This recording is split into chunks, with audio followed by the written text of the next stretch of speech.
जय हिंद। तो दोस्तों देखिए, तो ध्यान दीजिए, इसके अंदर हम 3-4 टॉपिक आपको कवर करेंगे। सबसे फर्स्ट टॉपिक का नाम क्या है? Saturated air. और नंबर 2 का नाम क्या है? Unsaturated air.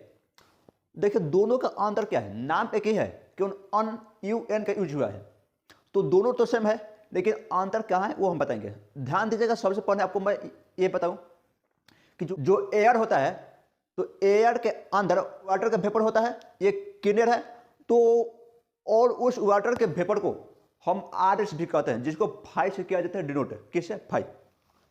यहां ध्यान दीजिए, अगर हम 4 डब्बे बनाते हैं यहां पे,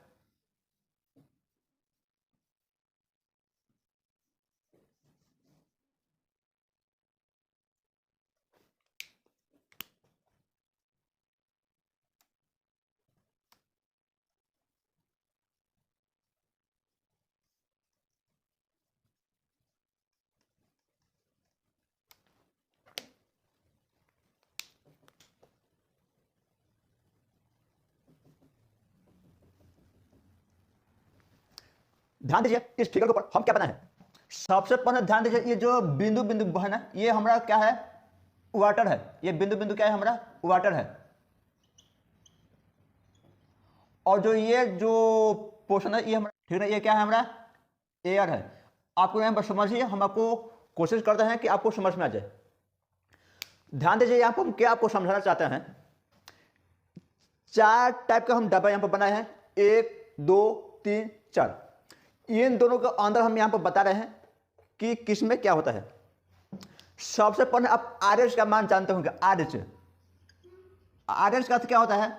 जिस एयर के अंदर RS की वैल्यू 100% है, उसको हम क्या कहते हैं? सैचुरेटेड। और सैचुरेटेड का अर्थ यह होता है कि एयर के अंदर 100% वाटर का वेपर मिक्स है। मान के चलिए कि जो एयर है, उस एयर के अंदर जितना वाटर होगा, यानी वाटर का वेपर जितना % होगा, उतना ही % हमारा RS की वैल्यू होती है। आ रहा समझ में? यहां ध्यान दीजिएगा, इसमें वाटर नहीं है। इसमें क्या है? यहां पे वाटर नहीं है, और जब यहां पे वाटर नहीं है तो यहां पे RS की वैल्यू क्या हो जाएगी? 0% है। देखिए अभी आपको हम समझा रहे हैं, समझ में आ जाएगी। इतना हो गया। जब आगे जाएंगे तो यहां पर 50% वाटर है और 50% एयर है, यानी RS की वैल्यू कितना हो गई? 50%। जो जितना वाटर का परसेंटेज होगा, उतना ही हमारा RS होता है। इसमें ध्यान दीजिए, जब यहां पे आएगा तो यहां पे ध्यान दीजिए, तो आधा से अधिक हमारा क्या है? वाटर है, यानी 75% मान के चलिए, 75% हमारा क्या है? वाटर है। तो यानी RS का वैल्यू कितना हो जाएगी? यहाँ पे 75% होगी क्या? और यहाँ पे देखिएगा, इसमें एयर है ही नहीं, यानी इसमें क्या है? वाटर है। तो यानी यहाँ पे RS की वैल्यू कितना होगी? 100%। ध्यान दीजिए, अब यहाँ पे जिस स्थान पे, यानी जिस एयर के अंदर वाटर वेपर परसेंटेज 100% है, उसको हम लोग कहते हैं सैचुरेटेड एयर। और जहां पे 100 से कम है, उसको कहते हैं अनसैचुरेटेड एयर। आ रहा समझ में? यहां पे इस दोनों में यही 2 अंतर है, और यहां से आप बहुत ही बखूबी से समझ सकते हैं कि कहां पे क्या होता है। और यहां से जैसे ही हम बैक आएंगे, बैक, तो इधर में सब क्या है? अनसैचुरेटेड एयर है। इधर क्या है? अनसैचुरेटेड एयर है इधर। लेकिन यहां पर क्या है? Saturated air. क्यों है? क्योंकि RS का वैल्यू है 100%। और जहां RS का मान 100% हो जाएगा, उस स्थान को कहेंगे सैचुरेटेड एयर। अगर 100% से 1% भी कम है, RS का वैल्यू अगर 99.99% है, तो वहां पे हम कहेंगे अनसैचुरेटेड एयर। ठीक ना? अदरवाइज आपको यहां तक समझ में आ गई होगी। नंबर 3 है ह्यूमिडिटी। तो ह्यूमिडिटी से आप क्या समझते हैं? अगर हम ह्यूमिडिटी की हिंदी बताएं तो नमी होता है। नमी आप सब समझ सकते हैं। तो नमी क्या कहते हैं? नमी क्या चीज है? नमी आप सब जानते हैं। तो ध्यान दीजिए, नमी क्या चीज है? तो जो एयर के अंदर वाटर वेपर का जो पार्टिकल होता है ना, उसी को नमी कहा जाता है। वही एक हमारा नमी है। अरे समझ में? तो नमी कोई और दूसरा चीज नहीं है। एयर के अंदर जो गिवन होता है, जो प्रेजेंट होता है वाटर वेपर के रूप में, उसी को नमी कहा जाता है, उसी को ह्यूमिडिटी कहा जाता है। ठीक है? तो यहां तक समझ में आया? तो चलिए आगे चलते हैं। तो यहां देखिएगा क्वेश्चन नंबर 13 और क्वेश्चन नंबर 14, यहां ध्यान दीजिएगा। क्वेश्चन नंबर 13 में क्या लिखा गया है, सेंसिबल हीट ऑफ एयर। ये क्या होता है, इसका अर्थ ये होता है दोस्तों कि दी चेंज ऑफ टेम्परेचर, जो तापमान होता है वो चेंज होती है, बट लेकिन क्या होता है, दी कांस्टेंट फेज, फेज आपका बराबर होता है।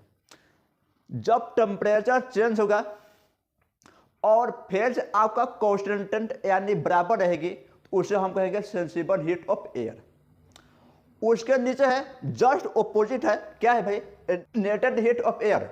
इसमें क्या होता है, जो इसमें चेंज ऑफ टेम्परेचर थी ना, इसमें रहेगा कांस्टेंट टेम्परेचर, यानी टेम्परेचर बराबर रहेगी लेकिन चेंज क्या होगा, and change the phase, phase जो है चेंज होगा। अगर टेम्परेचर बराबर है, कांस्टेंट है और आपका फेज चेंज हो रही है, तो उस स्थिति में हम उसको क्या कहेंगे, नेटेड हीट ऑफ एयर। अदरवाइज आपका टेम्परेचर चेंज हो रही है बट आपका फेज कांस्टेंट है, उसको कहेंगे सेंसिबल हीट ऑफ एयर। आ रहा समझ में, ये 2 पॉइंट बहुत ही इंपॉर्टेंट है आपको एग्जाम व्यू से।